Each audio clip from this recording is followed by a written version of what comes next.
Welcome to the Cash Flow Guys podcast. All right, everybody, you know where you are. You know what time it is. This is Tyler Schaff, and I am the host of the Cash Flow Guys podcast. And this week, we're going to talk about pork. We're going to talk about being a pig. And if you were ever one of my students, you will know this is one of my favorite things that you can do as a real estate investor. And by pig, I mean professional information gatherer. That is somebody who goes out and makes it their mission to find out as much as they can about a particular problem so that they can come up with multiple ways to solve the problem.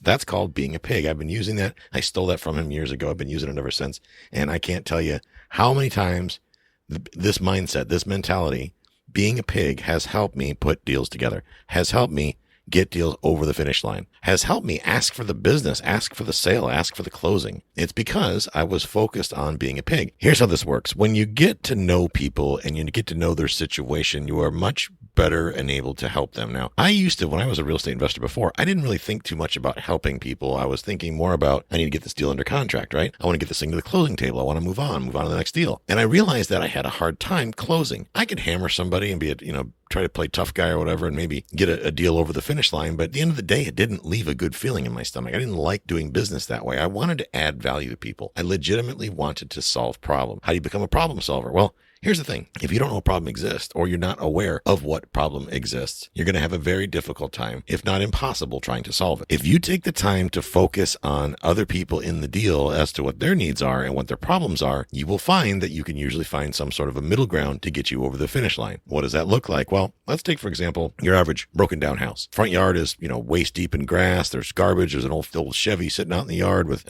flat tires and the whole 9 yards. Guy's got a problem. He's got garbage in his yard. And I guess in some places, maybe in West Virginia, that's not a big problem, but in most of the areas across the country, that would indicate some sort of an eyesore. There's some reason why people let their yard go to hell. It could be that maybe they got injured, maybe they got sick, maybe there's a death in the family, maybe they've had a big financial downturn in life, maybe they've never had a financial upturn in life. Could be anything. The bottom line is this, though. What you got to understand is that there are always people around you in all neighborhoods and all walks of life that have problems. They're not going to necessarily wave a big red flag saying, hey, look at me, I've got a problem. You're going to have to go out and find these people. And how do you do that? Well, you put out to the world, to the people that'll hear you, to the people that'll have you, that you're a person that solves problems. See, this is how I got my business off the ground. It was by becoming known as the guy that solves problems in the Tampa Bay real estate market. I was considered the real estate problem solver. People came to me when they had something unique, something that, they didn't really necessarily feel like putting on the MLS because they didn't want to deal with a realtor, or maybe they needed a realtor with a special set of skills, and I would do the work. I was the grinder. I would do the work to find the right people to help them get the thing under contract and get it closed. When you do that and you make a habit of being that problem solver, you're going to get a lot more deals done. You're not going to be standing there at the real estate meeting wondering why you can't find a deal anywhere. The reason why you can't get a deal will become obvious to you. You're going to have to get better at solving problems, okay? So what does that mean? Well, to some people, that means sitting them down under a bright white light. Okay, so what does it mean to be a real estate problem solver? Well, it depends on who you are, but for me, it does not mean that you're going to put them in a dark room and you're going to stand behind a heat lamp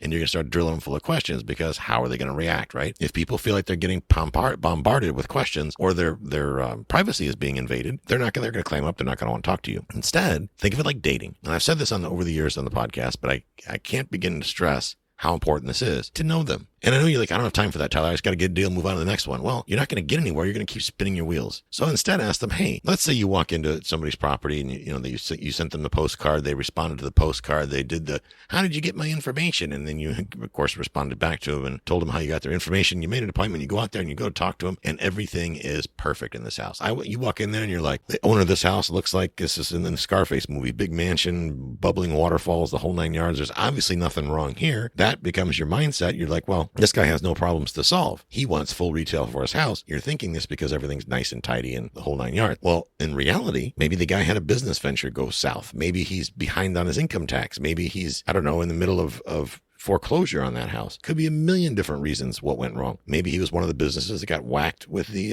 coronavirus. Maybe he's part of the mortgage. Maybe he was a mortgage broker that instead of rolling with the punches and getting through this little hiccup we just had recently, they decided to freak out and panic. Could be a million different reasons why they want to sell their house, but folks like that want to fly under the radar. Okay, they don't want to put a billboard on the side of their house that says, I made a mistake, or I did something dumb, or I'm in trouble, because then they know the wolves are going to come out. So when people get attracted to you, when they start to know and believe and trust that you are that person that's going to be able to solve their problems, the way you're going to arrive there is only because they trust you. Okay. They're not just going to randomly pick you out of the grocery store and go, and that guy looks like he could help me with my real estate problem. No, that's not how it's going to work. You're going to take time everywhere you go to talk to people. Let's say you're in line at Home Depot, for example, and the guy behind you in line has got 5 gallons of drywall mud and 10 gallons of paint, and it's all stacked up. And you can tell he's a clean cut dude, just fresh off the golf course. Probably not the kind of guy you think is going to have any skill doing drywall or whatnot. You strike up a conversation and go, looks like you got your weekend full. He says, yeah. Drywall's not my thing. I sure hope I didn't buy too much, or I hope I bought enough. And you start going back and forth. And you find out that his kid is in high school. He's a teenager, and they had a party while they were on vacation, and the kid's friends trashed the house and kicked holes in the walls and all that stupid stuff that kids do. How do I know this? Well, because I was one.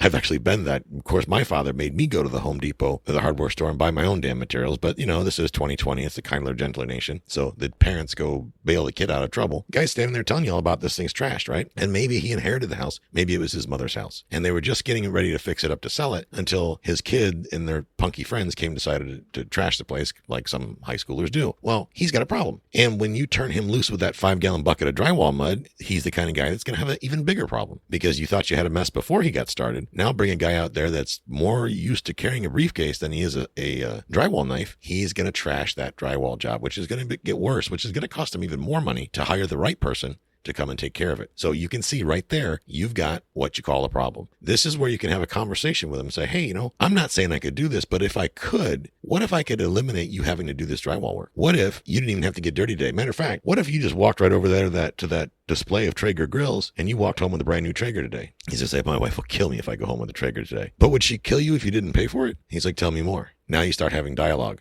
What you did there basically was a pattern interrupt. You got his attention. Well, I'm not saying I could do this for sure. Of course, there's a lot we have to discuss. However, my name is Tyler Sheff, and I'm a guy that helps people solve their real estate problems.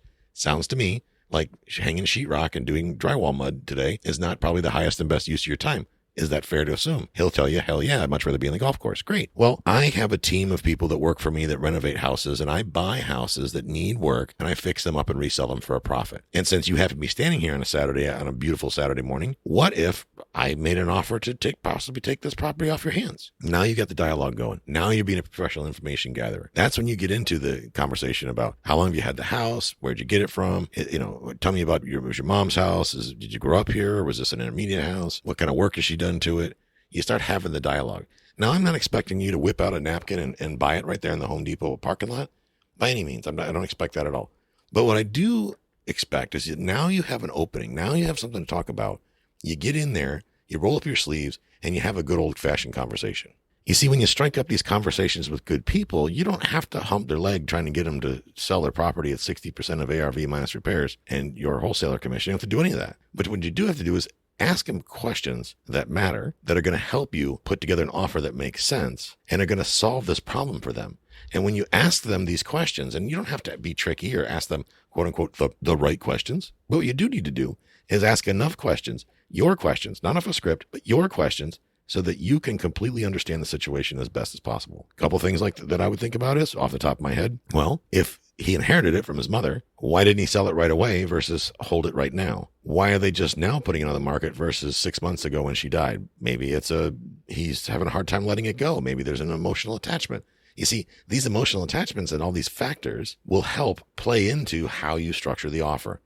I have had people sell me their properties strictly because they know that I'm going to take good care of it, and that we're not going to come in there and do a bunch of ragtag garbage work and turn it into a pit, or because they have lived in a neighborhood where I've owned other rentals, and they know that I take really good care of my tenants, and that we are very strict with our tenants. And you don't get to move into our place and throw a couch in the front yard. That doesn't work. We're very strict about how our places look on the outside and the inside. So people that live in the neighborhoods where we own our buildings love having us there, and frankly, pick up the phone and call us when they have another landlord. It's like, hey, that guy over there in that little sixplex, he's kind of a slumlord, and I heard he's having a hard time. His wife just left him, or, his kid ran away, or whatever the situation may be. Other homeowners in these neighborhoods reach out to us because they see that we're going to solve problems for them. And when you get that reputation, you get a lot more deals done. You don't have to work as hard for each lead. Now that we're living down in the Florida Keys, it's a whole different world down here. And when you live in this environment, what you see is differences, okay?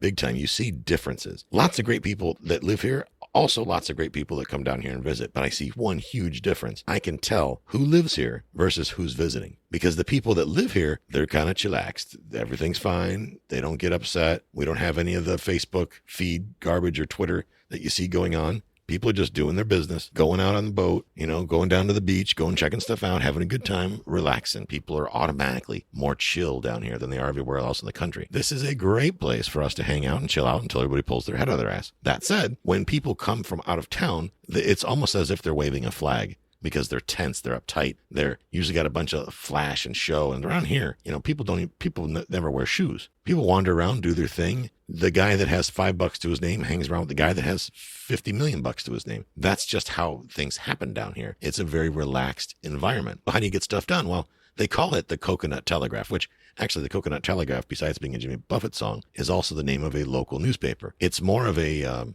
word, a description for how news travels. That was the gist of Jimmy Buffett's song back in the 70s.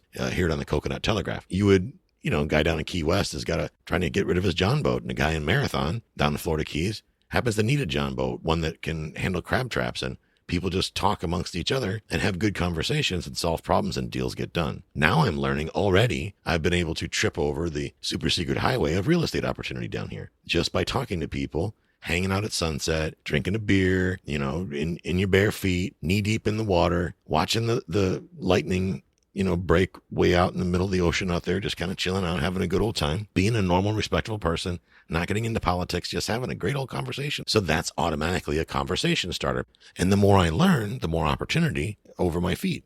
And I start having conversations. And next thing you know, they do have multifamily down here, and they buy it for different reasons down here. A lot of times they buy it for appreciation. And there's all kinds of grant programs down here to get affordable housing for the waiters and waitresses and all that good stuff. But you see, when I have questions, I start asking these questions like, how do people afford to live down here? And then I shut up and listen for the answer. And what I find out is that, well, the average American is in affordable housing maybe, or maybe there's 4, 5, 6 people sharing a house, or maybe if you work for the state, you get free housing depending on what your job is with the state. This is good information to know, guys.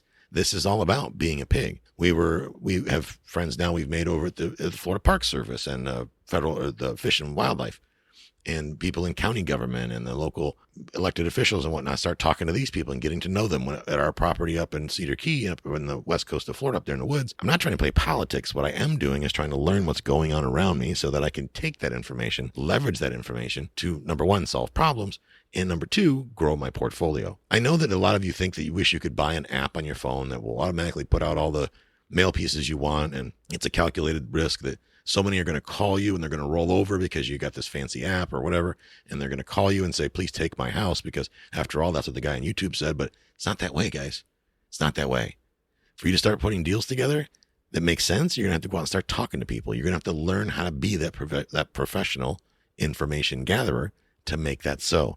I assure you that if you go out there and simply be yourself and be genuinely interested in what people have to say, which I know for a lot of us is a challenge. Sometimes people are yammering on and I'm like, oh my God, will they never shut up? Take the time to get out there and talk to a total stranger about nothing to do with real estate whatsoever, and take small little steps towards learning more about another human being. Give it a shot. Nobody will even know that you're practicing your game, that you're getting better at learning how to talk to people, that you're getting better on converting leads. If you truly are looking to escape the rat race, you want to get some more rental property, even if you want to go flip houses or you want to be a wholesaler, it doesn't matter. There's no in-a-box system out there. Nothing exists out there that's going to do it all for you. You're going to have to get uncomfortable. You're going to have to take the time to get uncomfortable and talk to people and learn more about them. And when you become a student of other people and you make that your practice to become a student of other people, what's going to happen as an amazing thing, you're going to learn a lot. And when you learn a lot, you're going to accomplish a lot. You're going to do a lot. And then you're going to get over that finish line. Guys, a lot of weird stuff going on right now, everywhere in the country, everywhere in the world. Things are topsy-turvy. Things are all over the place. But I assure you this, there still exists opportunity in every market. Up, down, in between, sideways. Please don't go out there and make rash decisions right now. Be nice to each other. Be kind to each other. Find another human being and listen to them. And then think about, after the conversation, when you've listened to them, what you took away from it. And if you don't think that you know enough information, you know what's cool about that? There's another human being out there somewhere that you can talk to and have a deeper conversation and a deeper conversation until you master the art of being a pig. Guys, Hope you have a great week, and I will catch up with you next time. This concludes today's episode. You don't have to wait till the next episode to learn to earn. Head over to cashflowguys.com and contact Tyler and his team for more powerful tips and ideas so you can start generating multiple streams of income and escape the rat race.